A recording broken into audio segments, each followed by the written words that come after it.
সবাই তো শাড়ি পরে তাদের প্রিয় মানুষের জন্য রান্না করে, কিন্তু আমি আজকে শাড়ি পরে আমার প্রিয় মানুষের জন্য তার পছন্দের পেঁপে ভর্তা করব। আসসালামু আলাইকুম সবাইকে। সবাই কেমন আছেন? আশা করি ভালো আছেন। আলহামদুলিল্লাহ, আল্লাহর রহমতে আমার পরিবারের আমরা সবাই ভালো আছি। তো আজকে সকালে আমার বাড়িতে আমার মা এসেছিল, আর আমার মা সাথে করে তাদের বাড়ির গাছের টাটকা একটা গাছ পাকা পেঁপে এনেছিল।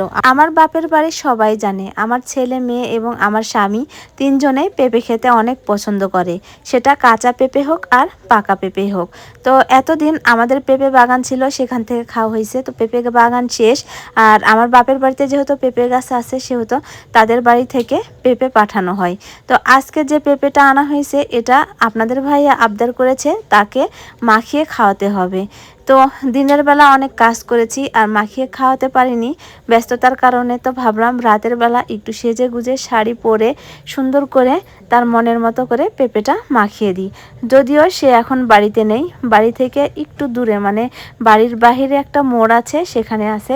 তো আমি ভাবলাম পেঁপেটা মাখিয়ে তার কাছে ফোন দিয়ে আসতে বলবো, সে আসলে তারপরে একসাথে খাবো। তো যেই কথা সেই কাজ, সুন্দর করে একটা শাড়ি পরেছি।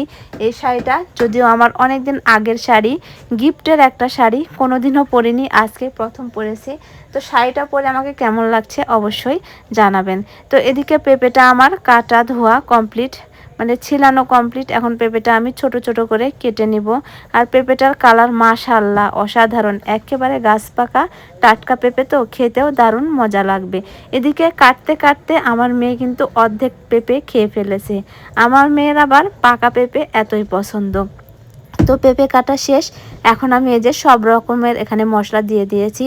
আজকে আমি গুঁড়ো মশলা দিয়ে পেঁপেটা মাখবো। এই যে এখানে জিরার গুঁড়া, ধনিয়া গুঁড়া, হলুদ, তারপরে হচ্ছে মরিচ গুঁড়া, তার সাথে লবণ দিয়েছি, আর এই যে তেল দিয়ে দিলাম। আর তেঁতুল তো আছে, আগে আমি তেঁতুলগুলো বের করে ভিজিয়ে রেখেছিলাম। এগুলো হচ্ছে অনেক পুরনো তেঁতুল, আর এইটুকুই ছিল। তো টক ঝালের সাথে একটু মিষ্টি না হলে কিন্তু অবশ্যই জমবে না। আর আমরা যে কোনো কিছু মাখিয়ে খেলে তার মধ্যে একটু হলেও মিষ্টি দিই, মানে চিনির মিষ্টি অথবা গুড়ের মিষ্টি। তো এই যে ফাইনালি আমার পেঁপে মাখাটা কমপ্লিট। যদিও আমি খাওয়া দাওয়ার পর ভয়েসটা দিচ্ছি, তারপরেও কিন্তু আমার মুখে একবারে পানি চলে আসছে। আর এরকম পেঁপে মাখানো দেখলে আমার মনে হয় অনেকের মুখেই পানি চলে আসবে। তো আমার পেঁপে মাখানো হয়ে গেছে, আর আমি আপনাদের ভাইয়াকে ফোন দিয়েছিলাম। এই তো সে বাইরে থেকে এসে গেছে, আর এসে আমাকে দেখে সে চমকে উঠেছে। কারণ সাধারণত আমি বাড়িতে শাড়ি পরি না, কোথাও গেলে আমার শাড়ি পরা হয়। তো আমার শাড়ি পরা দেখে সে একটু অবাকই হয়েছে।